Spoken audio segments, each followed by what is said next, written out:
తప్పనిసరిగా విచారణకు హాజరు కావాల్సిన పరిస్థితి ఏర్పడింది కాబట్టి తదుపరి సిట్టు స్టెప్ చూడబోతా ఉంటే అరెస్ట్ చేయబోయే అవకాశమే ఎక్కువగా కనిపిస్తోంది. సో ఏంటి సార్, ఒక కొలిక్కి వస్తుంది అనుకోవచ్చా, ఇక ఫైనల్గా అంతిమ లబ్ధిదారే తర్వాత అక్కడికే విచారణ వెళ్తుంది అనుకోవచ్చా? సిట్టు విచారిస్తున్న ఈ క్రమం ఇవంతా మీరు అబ్జర్వ్ చేస్తున్నారు కదా, ఏంటి ఏం చెప్తారు? రాకేష్ గారు నమస్తే, నవీన్ గారు నమస్తే, డూండి రాకేష్ గారికి రవికరణ్ గారికి కూడా నమస్కారాలు. మనం ఏదో జగన్మోహన్ రెడ్డి గారి పార్టీకి కానీ జగన్మోహన్ రెడ్డి గారికి వ్యతిరేకమని మనం ఏం మాట్లాడటంలా. ఆంధ్రప్రదేశ్లో మద్యం కుంభకోణం జరిగిందా లేదా, ఇది కూడా మన వంతు బాధ్యత కూడా కాదు. ఒక విచారణ సంస్థ విచారణ చేస్తుంది. ఇప్పటికి దాదాపు 9 మంది అరెస్ట్ అయ్యారు. ఆ విచారణ పర్వం వేగవంతం అయింది. ఆ నేపథ్యంలోనే మాట్లాడుతున్నాం తప్ప జగన్మోహన్ రెడ్డి గారు ఏదో సత్యహరిశ్చంద్రుడు, ఆయన మీద మనం నిందలేస్తున్నాము, ఆయన పరిపాలన రామరాజ్యంగా సాగింది, అయినా కూడా కూటమి ప్రభుత్వం కావాలని వాళ్ళని ఇరికిస్తుంది, తప్పుడు కేసులు పెడుతుందని కూడా అర్థం కాదు. ఈ రోజున రాష్ట్ర ప్రజలు కూడా ఈ జరుగుతున్న పరిణామాలను కూడా అర్థం చేసుకోవాలి.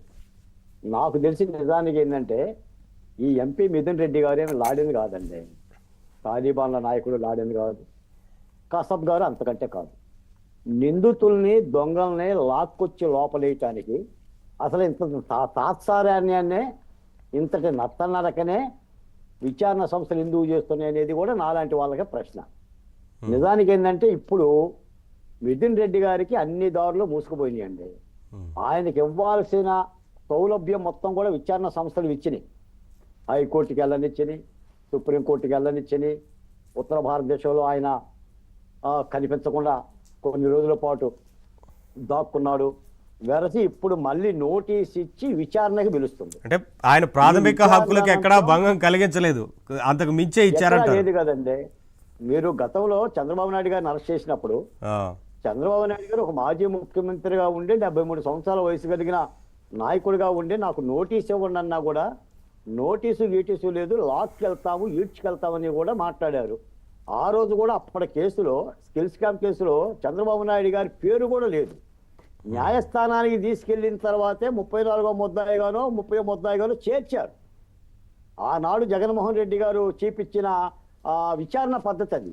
ఆఖరికి ఆయన ఏమన్నాడంటే లండన్ నుంచి వచ్చి నేను లేనప్పుడు నాకు తెలియకుండా పోలీసులు చంద్రబాబు నాయుడు గారిని ఎత్తుకెళ్లారు అని చెప్పేసి ఒక వ్యాఖ్యానం చేసిన సందర్భం మనం చూసాం.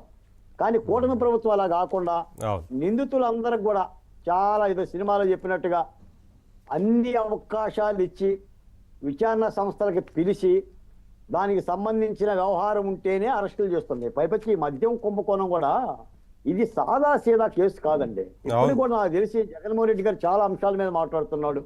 మళ్ళీ మేము వస్తే ఏదో చేస్తాము, ఏదో నరికేస్తాము, చంపేస్తాము, పొడి చేస్తాము, గుడ్డలెప్పదీస్తాము అని మాట్లాడుతున్నా. కానీ ఇప్పటి వరకు మద్యం కేసులో మేము ఎలాంటి నేరం చెయ్యలేదు, తప్పులు చెయ్యలేదు. ఇదిగో క్రయ విక్రయాలు జరిగిన 99,000 కోట్ల రూపాయల కంటే 5 ఏళ్లలో జరిగిన 99,000 కోట్ల రూపాయలు ఇదిగో ఇంకో లెక్కలు ఇవి, దానికి సంబంధించిన చిట్టా ఇదనే ఒక్క మాట కూడా మాట్లాడటం లేదు. నాకు తెలిసి ఇప్పుడు ఈ మద్యం కేసు క్లైమాక్స్కి చేరిందండి. ఇప్పుడు బిగ్ బాస్ 2 అరెస్ట్ అవుతున్నాడు, అరెస్ట్ అవ్వాలి. ఇప్పుడు కబాన పొరపాటునో గ్రహపాటునో మిథున్ రెడ్డిని విచారణ పిలిచి నోటీస్ ఇచ్చి మళ్ళీ ఒక వారం రోజుల్లో 10 రోజుల్లో మళ్ళీ మేము విచారణకు పిలుస్తామని కనుక అంటే కూటమి ప్రభుత్వం యొక్క ఇజ్జత పోయినట్టే. ఎందుకంటే ఇప్పటి వరకు వచ్చిన తర్వాత ఇప్పుడు నెక్స్ట్ ఆయన అరెస్ట్ చేయటం, జైలుకు పంపించడమే కాదు సార్. మీరు అలా ఎందుకు అనుకుంటున్నారు? ఇప్పటికీ ఇన్ని అరెస్టులు జరిగాయి, ఇంత విచారణ జరిగింది, మీకెవరికి మనకెవరికి ప్రజలెవరికి తెలియని ఎంతోమంది కొత్త పేర్లు ఇందులో బయటకు వచ్చాయి. వారందరినీ బయటికి తీసుకొచ్చి విచారిస్తున్నారు. కొంత సమయం తీసుకున్న పక్కా ఆధారాలతోని, టెక్నికల్ ఎవిడెన్స్తోని సిట్టు ముందుకు వెళ్తోంది అనుకోవచ్చు కదా. ఆలస్యమని ఎందుకు అనుకోవాలని అంటున్నాను. మనమేం కాదని మనం ఏమనమండి. ఏ టెక్నికల్ ఎవిడెన్స్ అన్నా లేదంటే ఏ దర్యాప్తు సంఘం అన్నా మరి హడావిడిగా అరెస్ట్ చేస్తే నిలబడాలి కదా, మీరు చెప్పినట్టుగా చేస్తే కాదు కదా.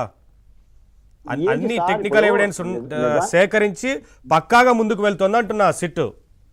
నవీన్ గారు భారత శిక్షాస్మృతిలో నాకు తెలిసింది ఏంటంటే ఒక ఫిర్యాదు వస్తే ఆ ఫిర్యాదు మరుక్షణమే ఎఫ్ఐఆర్ గనక అయితే ఎఫ్ఐఆర్ లో పేరు నమోదయ్యి ఉంటే వెంటనే అరెస్ట్ చేస్తారండి. అరెస్ట్ అయ్యి ముందు కోర్టుకు పెడతారు. ఇప్పుడు వీళ్ళు పెద్ద వ్యక్తులు కాబట్టి, ఎంపీలు కాబట్టి, డబ్బున్నోళ్ళు కాబట్టి ప్రభుత్వం ఆచితూచి ఏదో అడుగేస్తుంది. పైగా ఏంటంటే అదొక పార్టీ కాబట్టి మళ్ళీ కూటమి ప్రభుత్వం మీద నిందలేస్తారు, మా మీద అపశుభం లేకుండా చేస్తారనే ఒక ఉద్దేశం చేత కూటమి ప్రభుత్వం కానీ లేదా ముఖ్యమంత్రి గారు కానీ ఈ దర్యాప్తు సంస్థలకు ఆచితూచి అడుగులేసే ఒక వెసులుబాటు కల్పించాడు. నిజానికి ఇలాంటి మద్యం కేసు ఇది సాదాసీదా కేసు అండి. ఢిల్లీ కేసును కూడా తలపించే కేసు కదా. ఇప్పుడు మీరే చెప్పారు, ఈ మద్యం విక్రయాల ద్వారా జరిగిన డబ్బు లావాదేవీలతోనే ఎన్నికల్లోకి వెళ్ళారు, ఎన్నికల్లో ఖర్చు పెట్టారు, పరిశ్రమలు పెడదామని ఆలోచన చేశారు. ఇప్పుడు ఎవరండి ఈ కసిరెడ్డి, ఎవరండి ప్రత్యూష, ఎవరండి గోవిందప్ప? ఇప్పుడు ధనుంజయ రెడ్డి గారికి ఏం సంబంధం, కృష్ణమోహన్ రెడ్డి గారికి ఏం సంబంధం? ఈ విధంగా దాదాపు 41 మంది నిందితులు ఈ మద్యం ముడుపుల్లో దాక్కున్నట్టు. అయినా ఇదంతా కూడా మనం గత 5 ఏళ్ళలో మనం మాట్లాడిందేనండి. ఇప్పుడు స్పిరిట్ నమ్మి, నాసిరకం మందు నమ్మి, ఒక విషయాన్ని నమ్మి బాలకోటి గారు మనం చెప్పిన వాళ్ళమే. కాబట్టి నేను ఒక మాట చెప్తున్నానంటే, తప్పనిసరిగా రాష్ట్ర ప్రభుత్వం దర్యాప్తు సంస్థలో ఈ మద్యం కేసుకు సంబంధించిన పూర్తి మలుపులు అంటే బిగ్ బాస్ వరకు కూడా ఈ దర్యాప్తులు వేగవంతం చేసి క్లైమాక్స్ చూపించాలండి. ఎందుకంటే ఇప్పటికే ఏడాది అయిపోయింది. దీని యొక్క పూర్వాపరాలు, ఈ కేసుకు సంబంధించిన విచారణ లోతులను కూడా పూర్తిగా ముగించాల్సిన, క్లైమాక్స్ లో తీసుకెళ్లాల్సిన అవసరం అయితే ఉంది. మీరు అన్నట్లుగా అదే కనిపిస్తుంది, క్లైమాక్స్ కే చేరుకుందని చెప్పాలి. ఈ అరెస్ట్ జరిగితే ఆ తర్వాత ఇంకా అదే జరిగేది. రాకేష్ గారు